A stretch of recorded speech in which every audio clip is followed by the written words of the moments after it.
जमलेल्या माझ्या तमाम हिंदू बांधवांनो, भगिनींनो आणि मातांनो,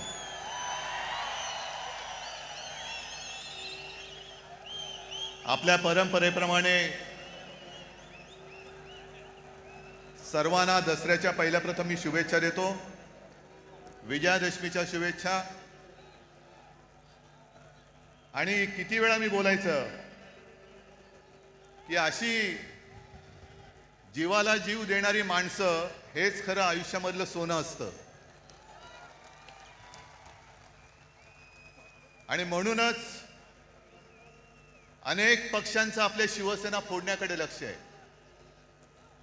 आणि त्यांना असं वाटलं की काही जणांनी त्यांनी पळवलंय, जे पळवलं ते पितळ होतं, सोनं माझ्याकडेच आहे.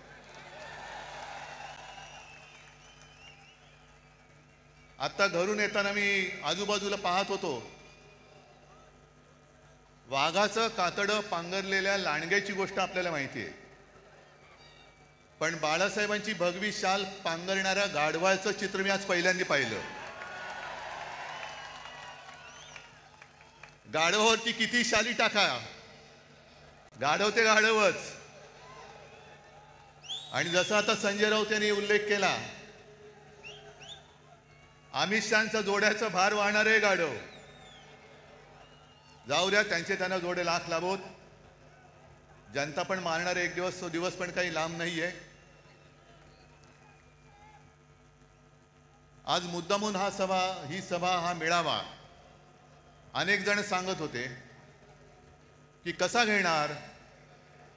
म्हटलं जसा नेहमी घेतो तसाच घेणार. आणि आजपर्यंत जेवढा जसा मोठा मेळावा झालाय त्याहीपेक्षा मोठा मेळावा आज होणार. मला माहिती आहे सगळीकडे चिखल झालेला आहे.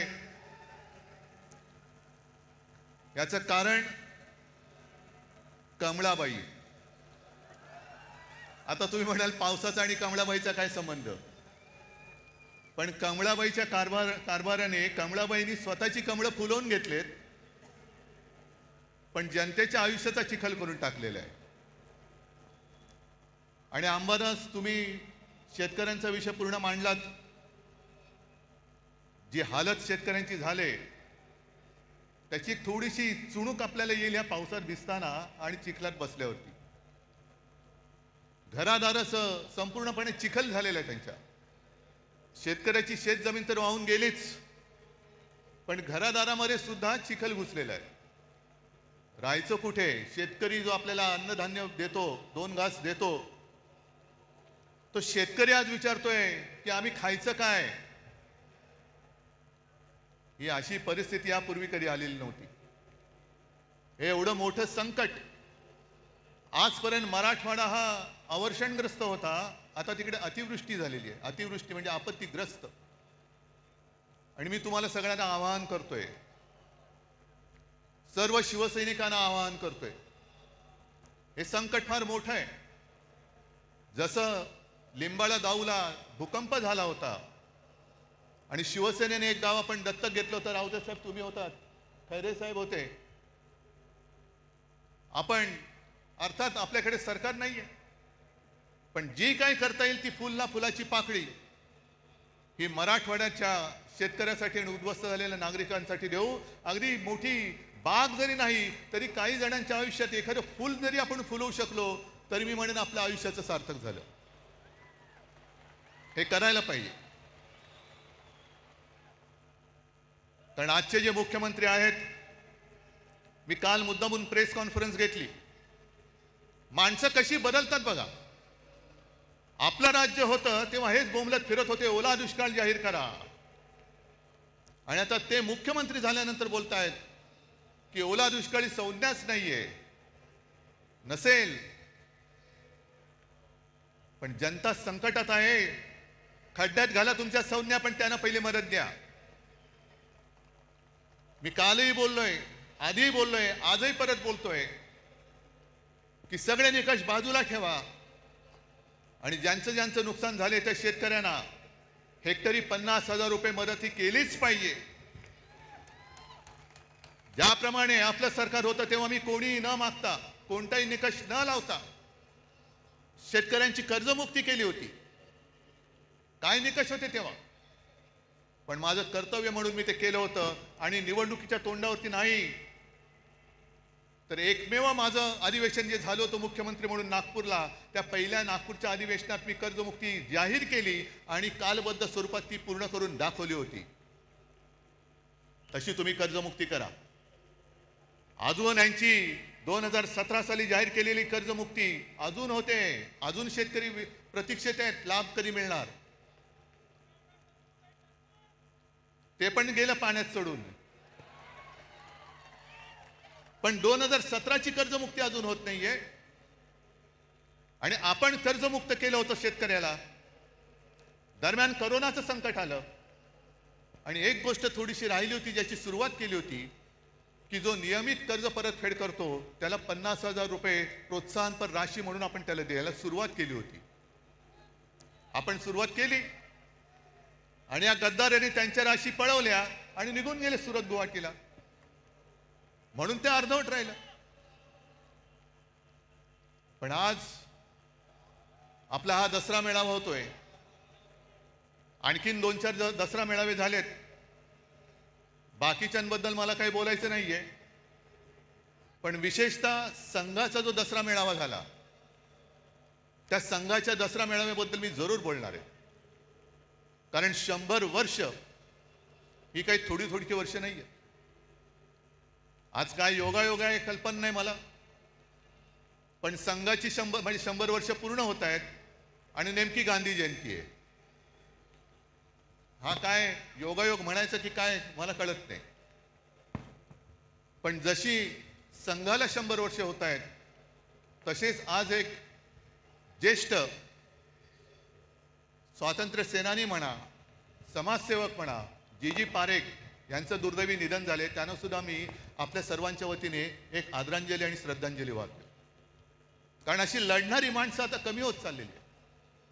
जो लढेल तो तुरुंगात जाईल, ही अशा पद्धतीने यांची सरकारची आता नीती आणि वाटचाल सुरू झालेली आहे. जसं तुम्ही सगळ्यांनी बघितलं असाल की या कालच्या अधिवेशनात जनसुरक्षा कायदा आणला गेला. सर्वांनी विरोध केला. आपण केलाच पाहिजे, तो लागू होऊ देता कामा नयेच. मुख्यमंत्र्यांनी आणि त्यांच्या चेलाचपाट्यांनी त्याची मखलाशी केली की हा कायदा असं काही एकट्यासाठी नाही. सगळ्या संघटना जर कोणी अति डावे, कडवे डावे, आम्ही कडवे डावे वगैरे ओळखत नाही. आम्ही देशद्रोही आणि देशप्रेमी दोनच जणांना ओळखतो. पण तुम्ही नुसतं आम्हाला तोंड देखल्या काहीतरी कारण सांगणार असाल तर उदाहरणासकट सांगतो की कसा गैरवापर होतोय. सोनम वांगचुक, एक चांगला देशभक्त सोनम वांगचुक या माणसाने अतिशय दुर्गम भागात, लेह लडाख, जिकडे कडाक्याची थंडी, नुसती कडाक्याची नाही, हाडं मोडतील अशी थंडी असते, त्या थंडीमध्ये आपले जवान नीटनेटके राहावे, त्यांना काहीतरी उबदार एक आडोसा मिळावा म्हणून सोलार टेक्नॉलॉजीवरती त्यांना छावण्या बांधून दिल्या. ती टेक्नॉलॉजी त्यांनी दिली. पाण्याचं दुर्भिक्ष होतं, ते दुर्भिक्ष होऊ नये, पाणी मिळालं पाहिजे म्हणून त्यांनी आईस तुपाची योजना आणली. काल परवापर्यंत जे मोदींची स्तुती करत होते, पण त्यांनी आंदोलन सुरू केलं का? न्याय हक्कासाठी. लेह लडाखला न्याय हक्क मिळालाच पाहिजे. न्याय हक्क ही लोकशाहीतली मूलभूत गरज आहे आणि न्याय हक्कासाठी त्यांनी लढाई करत होते, करतायत. उपोषण चालू ठेवलं होतं, पण सरकार ढुंकून बघायला तयार नाही. मग पेटले सगळे. काय त्याला आता जेनजी जसं नेपाळमध्ये पेटले, लेह लडाखमध्ये रस्त्यावरती आले आणि मोदी बाबांनी त्यांना सरळ उचलून रासुकाखाली आत टाकून दिलं. जा, 1 वर्षाचा बाहेरच पडणार नाही. हा जनसुरक्षा कायदा, हम करे सो कायदा, तोच आपल्याला तोडून मोडून टाकायचा आहे. तोच तोडून मोडून टाकायचा आणि टाकलाच पाहिजे. कारण मोदींची स्तुती करत होते तोपर्यंत वांगचुक हे देशद्रोही नव्हते. पण त्यांच्यावरती आता आरोप ठेवले की तुम्ही पाकिस्तानमध्ये जाऊन आलात, एका शिष्टमंडळातनं ते पाकिस्तानला गेले होते म्हणून देशद्रोही म्हणून जर वांगचुक यांना अटक होणार असेल तर नवाज शरीफचा केक गपचूप जाऊन खाऊन येणाऱ्या मोदींना काय म्हणायचं, ह्या सुद्धा प्रश्नाचं उत्तर आम्हाला मिळालं पाहिजे. न्याय हक्क मागणं हा या देशामध्ये देशद्रोह होतोय. आणि म्हणून काही वेळेला असं वाटतं की या सगळ्या कमळाबाईंनी चिखल करून ठेवलाय. जो म्हणतोय ते तुम्हाला आता कळेल. एक एक गोष्टी मी तुम्हाला सांगेन. तसं एक तर भाजप आणि प्रशासन सरकार चालवण्याचा सुतराम संबंध नाही, दुरान्वयाने सुद्धा संबंध नाहीये. 3 वर्ष मणिपूर जळतंय. आता काल परवाकडे मोरी मणिपूरमध्ये गेले. 3 वर्ष जळते मणिपूर. तिथल्या महिलांची धिंड निघते, धिंडवडे निघतात अब्रूचे. ना मोदी जायला तयार, ना दुसरे व्यापारी जायला तयार.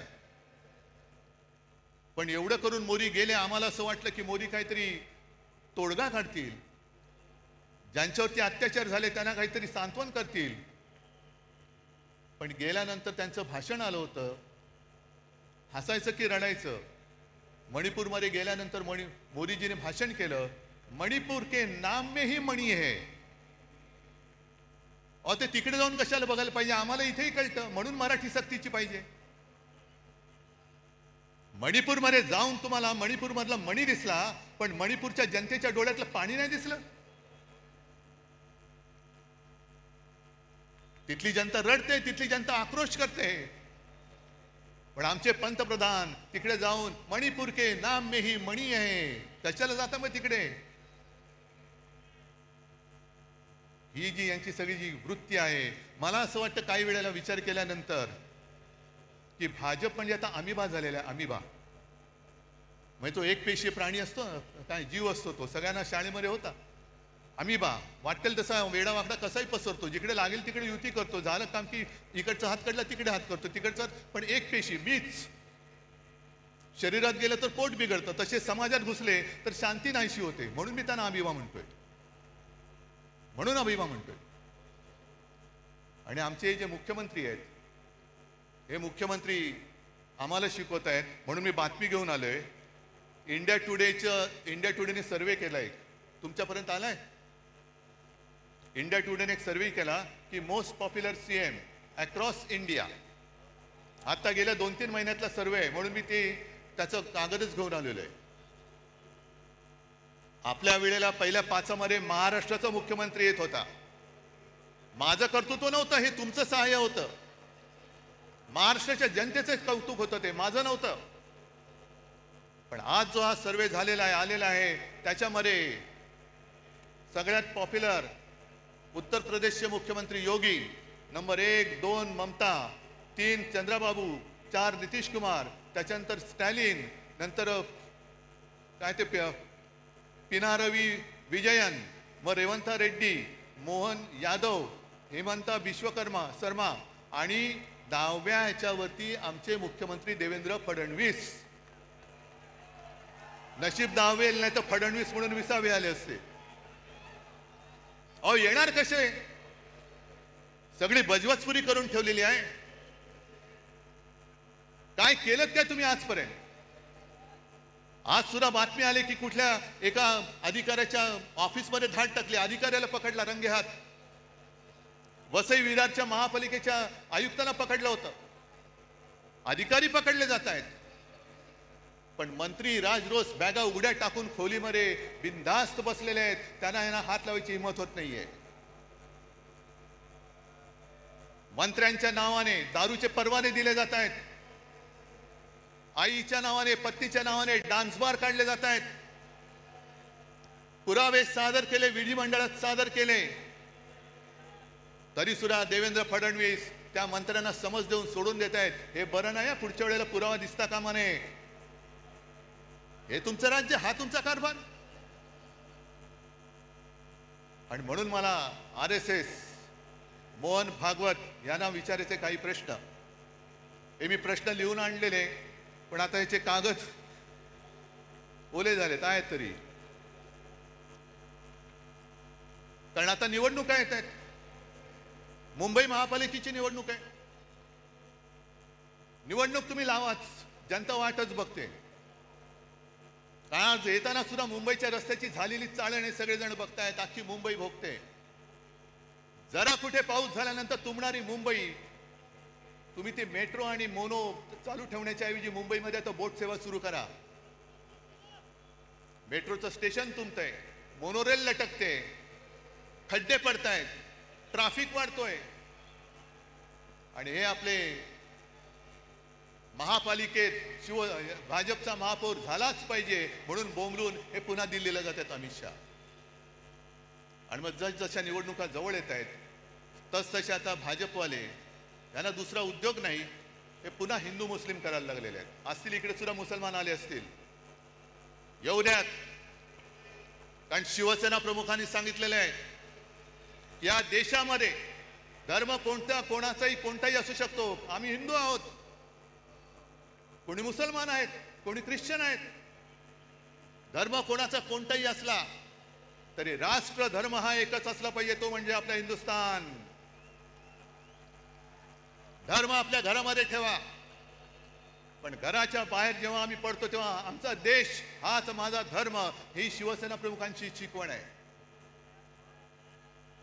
आणि तुमचं काय हिंदुत्व?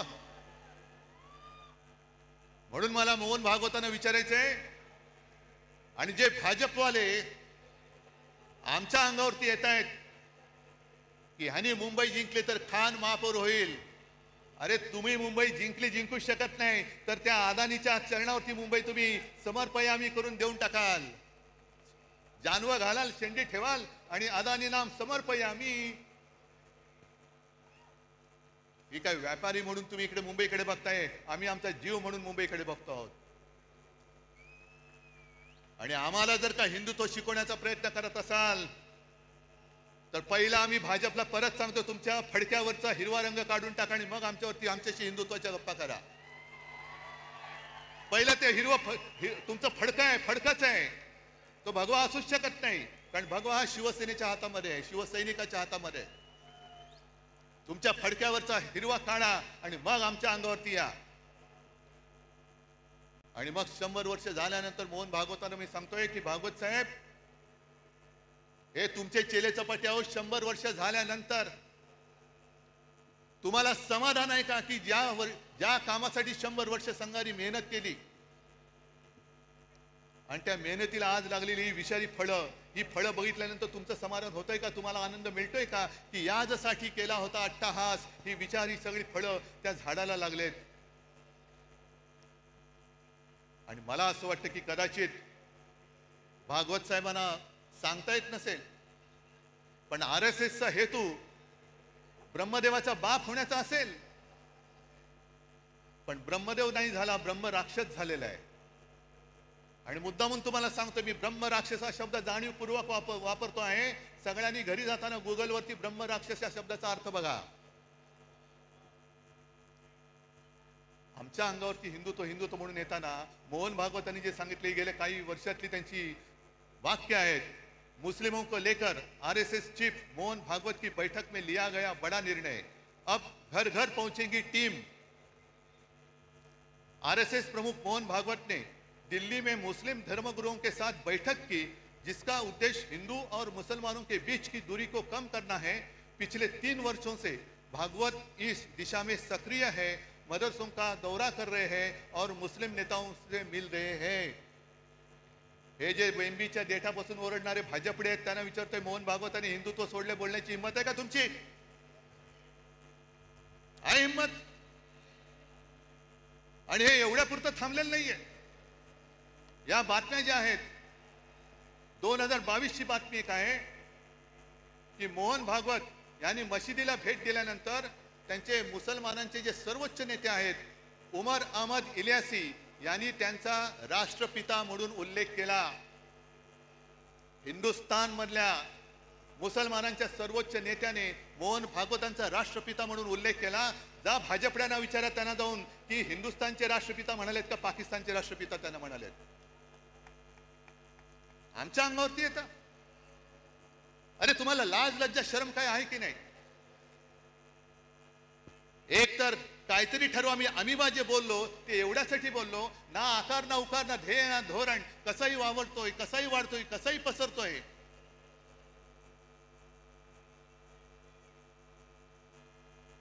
आणि जरा थांबा, मला बोलू द्या नाही तर इकडून भाषण करा.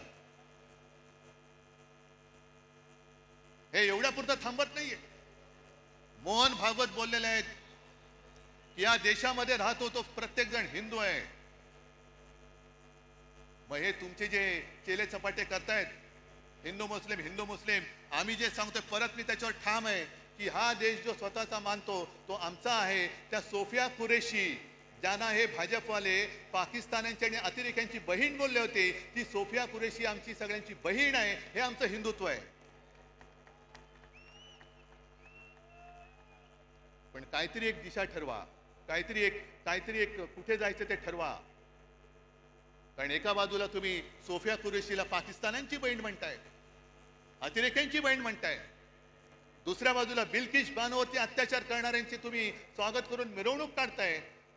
आणि त्याच वेळेला मोदी सांगतायत की मुस्लिम महिलांकडनं रक्षाबंधन करून घ्या. एका बाजूला बटेंगे तो कटेंगे म्हणायचं आणि दुसऱ्या बाजूला मोदी सांगतात की लहानपणी त्यांच्या आजूबाजूला मुस्लिम लोकांची सगळी वस्ती होती, त्यांच्या घरी ईदच्या वेळेला जेवण सुद्धा मुस्लिम घरातून यायचं. काय नेमकं तुम्ही देशप्रेमी तरी आहात का?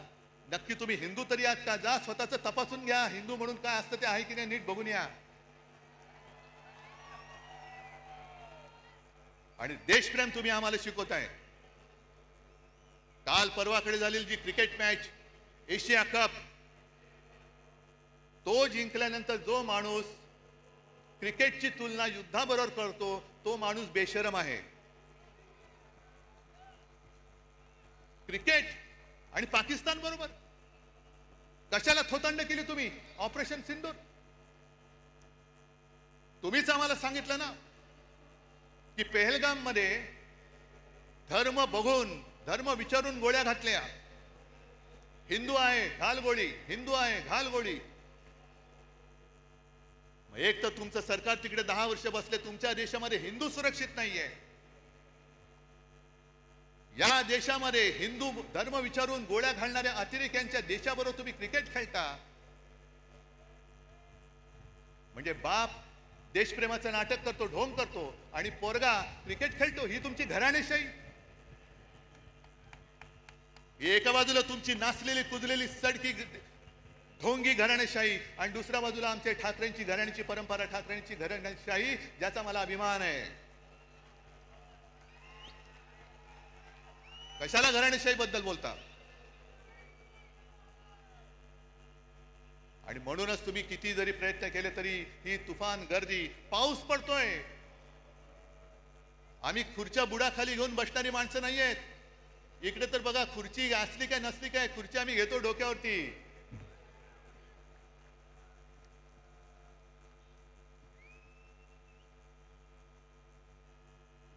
आणि मुंबईच्या बद्दल जर का बोलायचं झालं, कारण आता निवडणुका मागून निवडणुका येणार. काल परवाकडे जेव्हा मी शेतकऱ्यांच्या दौऱ्यावरती गेलो होतो, पाहणी त्यांच्याशी बोलत होतो, शेतकरी उद्विग्न आहे, रडतोय. आणि काही जण मला येऊन बोलत होते की साहेब, तुमच्या काळात तुम्ही केलेली कर्जमुक्ती तशी आम्हाला पाहिजे, तुम्ही आम्हाला परत हवे आहात. म्हटलं आता दादा त्याच्यामध्ये जाऊ नकोस, पहिलं तुला संकटातून बाहेर काढावं लागेल. पण एक वाक्य बोलताना तो बोलून गेला ते फार महत्वाचं आहे. म्हणून मी जी काल मागणी केली लाडक्या बहिणीबाबत, ती त्याच्यासाठी केलेली आहे. निवडणूक आल्यानंतर महिलांच्या अकाउंटमध्ये 1,500 रुपये टाकले गेले.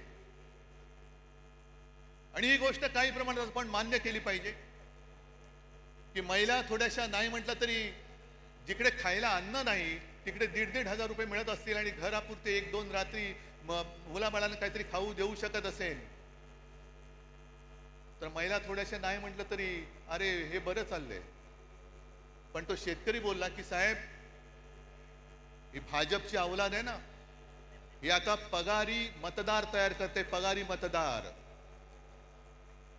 आपल्याला महाराष्ट्राने ठरवायचंय की आपण भाजपचे पगारी मतदार होणार की स्वाभिमानी मतदार व्हायचंय, हे आता तमाम महिलांनी ठरवायचंय. कारण पंतप्रधान तिकडे बसलेत. आज माझी अशी अपेक्षा होती की सर्व कामं रद्द करून 1 फुल आणि 2 हाफ जे आपल्याकडे आहेत, मुख्यमंत्री आणि 2 उपमुख्यमंत्री, हे तिकडे दिल्लीत जाऊन बसायला पाहिजे होते की माझा महाराष्ट्र आज बुडतोय, अतिवृष्टीमध्ये भिजून चाललाय, जीवन उद्ध्वस्त झालेलं आहे. सगळे निकष बाजूला ठेवून केंद्राकडनं आम्हाला भरघोस मदत द्या, 10,000, 20,000, 25,000 कोटी रुपये आम्हाला द्या. पण पंतप्रधानांना प्रस्ताव पाहिजे. देवेंद्र फडणवीसांचा अभ्यास सुरू आहे. अभ्यास होईपर्यंत त्यांना माहिती आहे की लोक विसरून जातात. जरा थोडंसं काहीतरी हातावर टिकवलं की निवडणुका आपण पार पाडू, मग काय बसले बोंबलत. बिहारमध्ये निवडणुकांच्या तोंडावरती पंतप्रधान तिथल्या महिलांच्या अकाउंटमध्ये 10,000 रुपये त्यांनी टाकलेत. जवळपास किती? 10,000 कोटी रुपये. 10,000 कोटी. काय प्रस्ताव आला होता बिहारमधून? तिकडे निवडणुका असल्यानंतर प्रस्तावाची गरज नाही. तुम्हाला मतं विकत घेण्यासाठी तुमच्याकडे पैसे आहेत, पण उद्ध्वस्त झालेल्या महाराष्ट्रासाठी द्यायला तुमच्याकडे पैसे नाहीत. हा माझा जाहीर आरोप आहे.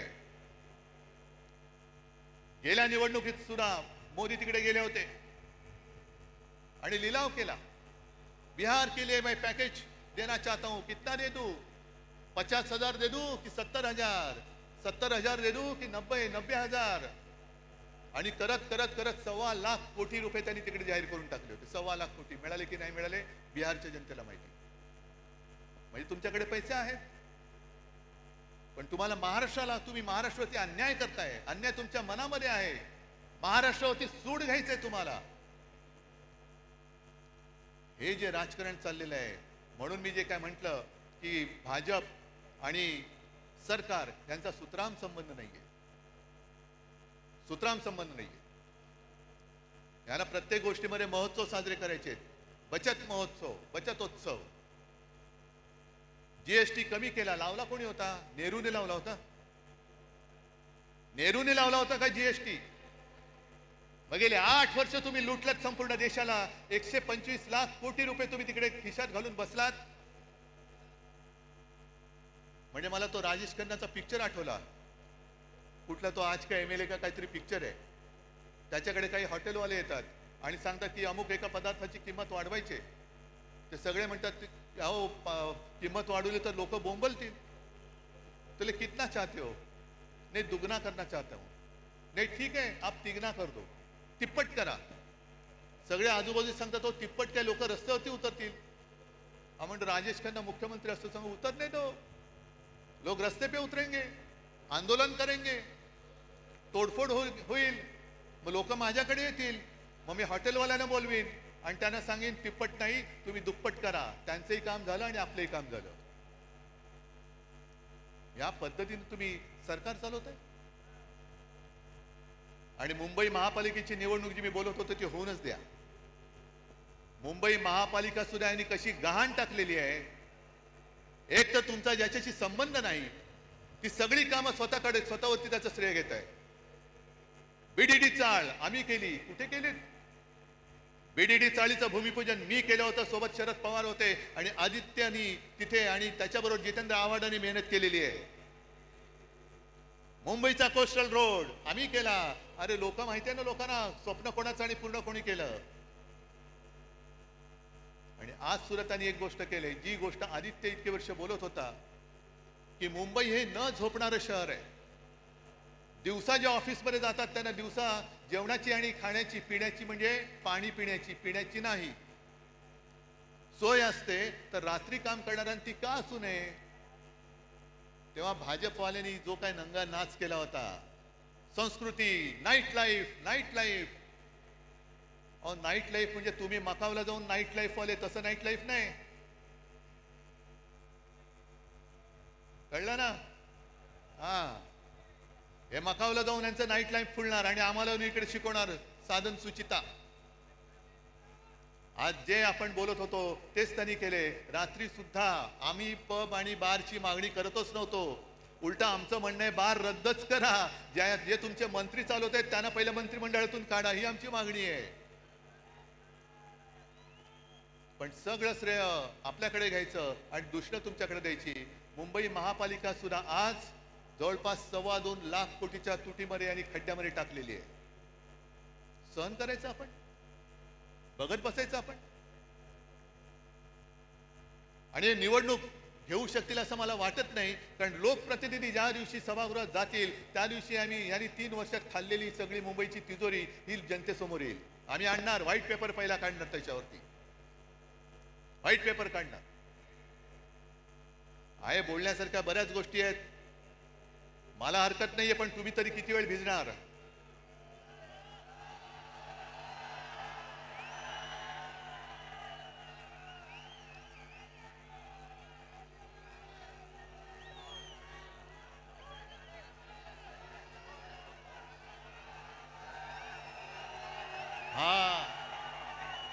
हा सैनिक, हा शिवसैनिक,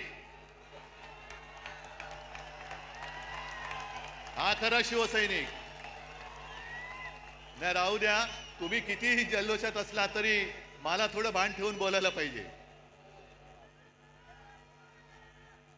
मग काही जणांची अपेक्षा आहे की उद्धव ठाकरे पुढचा कार्यक्रम काय देणार. आणि आत्ता कोण बोललं रे, उद्धव ठाकरे आणि राज ठाकरे एकत्र येणार का?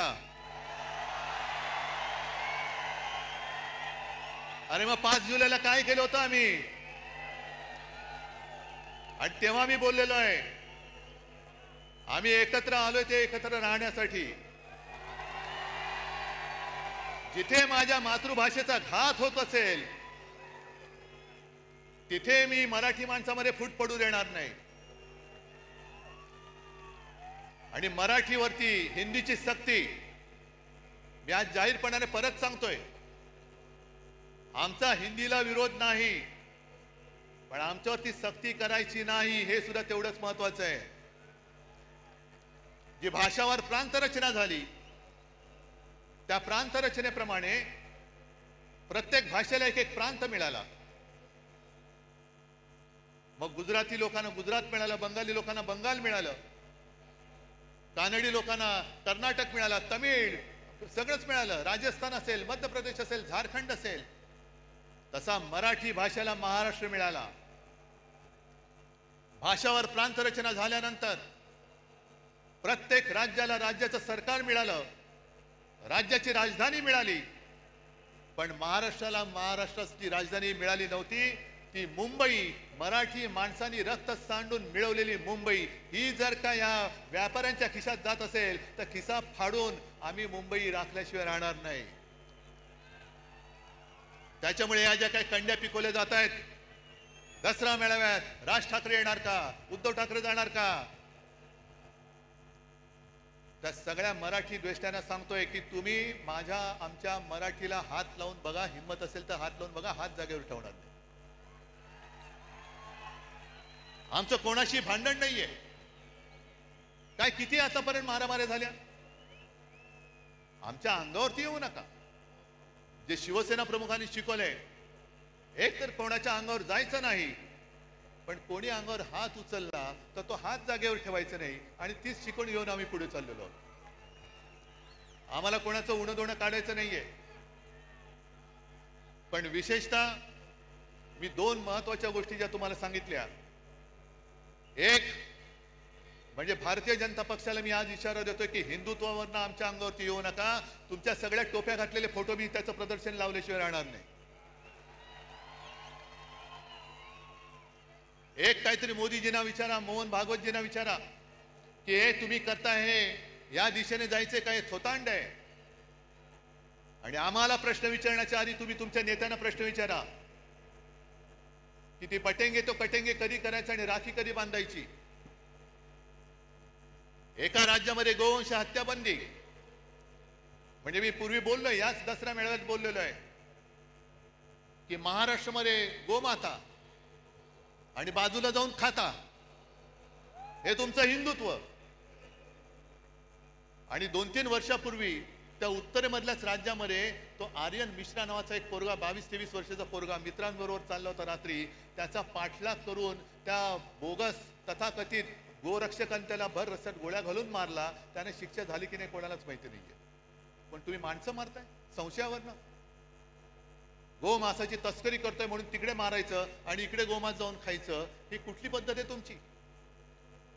जे नॉर्थ ईस्ट आहे, जे किरण रिजिजू आहेत, त्यांनी सुद्धा सांगितले तिथल्या त्यांच्या प्रदेशाध्यक्षांनी सांगितले की ते त्यांच्या राज्यामध्ये गोमांस खातात.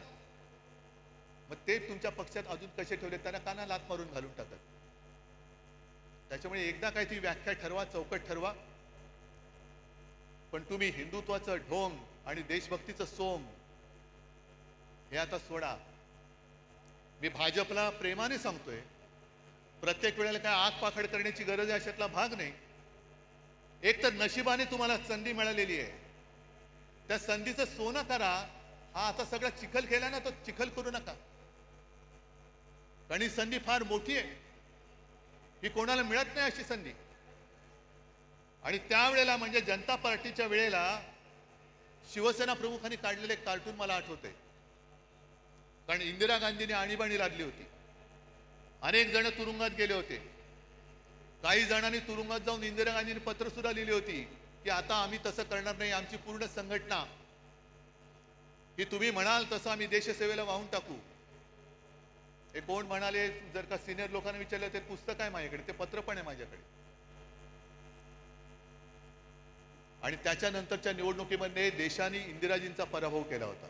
आम्हाला हुकुमशाही नकोय, लोकशाही पाहिजे, जनता पक्ष पाहिजे. मग जयप्रकाश नारायण यांनी पुढाकार घेऊन सगळ्यांना एकत्र केलं होतं. मोरारजी देसाई गुजरातमध्येच जन्मलेले, त्यांना पंतप्रधान केलं आणि 2.5 वर्षात सरकार कोसळलं. तेव्हा बाळासाहेबांनी त्या सुमारास एक कार्टून काढले, त्या फटकारे पुस्तकात आहे. मोरारजी देसाई असे एक उतार दाखवले आहे आणि एक महिला, तिच्यावर लिहिले लोकशाही आणि वरती लिहिले परतीचा प्रवास. कारण ती लोकशाही तिला धरून तेव्हाचे पंतप्रधान मोरारजी देसाई तिला अंधाऱ्या खाईमध्ये घेऊन चालले, लोकशाहीला खाईत घेऊन चाललेले. आणि तेच आहे, व्हायचे तेच झाले. हेकड वृत्तीमुळे जे घडायचे नव्हते तेच परत घडले. मोरारजी पुन्हा लोकशाहीला अंधाऱ्या खाईत घेऊन चालले. तेच चित्र आज मला दिसायला लागलेलं आहे. आणि त्या सगळ्या अंधाऱ्या खाईमध्ये जायचं नसेल तर आपल्या शिवसेनेची मशाल घेऊनच आपल्याला पुढे जावं लागेल. प्रश्न विचारावेच लागतील. जसं मोदींनी 2014 साली केलं होतं चाय पे चर्चा, पहिली तिथूनच सुरू करा. 14 साली चहाची किंमत काय होती आणि आज चहाची किंमत काय, पहिली सुरुवात तिथूनच करा. चाय पे चर्चा. दूध टाकल्यानंतर जीएसटी वाढतोय, साखर टाकल्यानंतर वाढतोय, पाणी काढलं की कमी होतोय, इथून सुरू करा.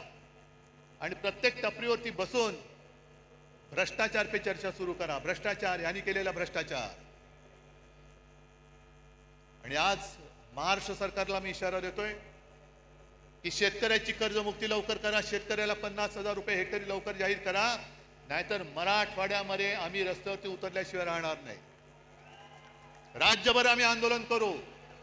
मराठवाड्यामध्ये आम्ही सुद्धा लवकरात लवकर एक, जर यांनी जाहीर नाही केलं तर मोठा मोर्चा आपण खैरेसाहेब अंबादास मोर्चा लावायचा. कसे देत नाही, शेतकऱ्याचा हक्क आहे. आणि आंदोलन झालं पाहिजे. जिथे जिथे अन्याय दिसेल त्या अन्यायावरती वार करणं. आणि मी तर म्हणेन कार्यक्रम काय, ह्या ज्या काही तुम्हाला मी थोडक्यात गोष्टी सांगितल्या की देशात जे अंधभक्त झालेले आहेत त्या अंधभक्तांच्या डोळ्यावरची पट्टी काढणं आणि देशभक्ती खरी काय आहे, हिंदुत्व खरं काय आहे हे दाखवून देणं, हाच एक आपल्या याच्या पुढे कार्यक्रम. आज तुम्ही सगळेजण इकडे आलात, लांबून आलेला आहात, बाहेर गावातून आलेला आहात. सांभाळून जा, सुखरूप जा. आणि हातामधला भगवा, हा भगवा हाच पाहिजे. याच्यावरती निशाणी, आपली निशाणीचं चिन्ह दुसरं ठेवा, पण भगवा हा शिवरायाचा भगवा. हा भगवा डौलाने फडकत लोकांना वाटलं पाहिजे, अरे माझा रक्षण करता हा बाळासाहेबांचा शिवसैनिक आहे. भगवी शाल पांघरलेला गाढव होऊ शकत नाही, कदापि होऊ शकत नाही. बस सगळ्यांना धन्यवाद देतो. आणि असंच प्रेम, असेच आशीर्वाद कायम पाठीशी असू द्या. धन्यवाद. जय हिंद, जय महाराष्ट्र.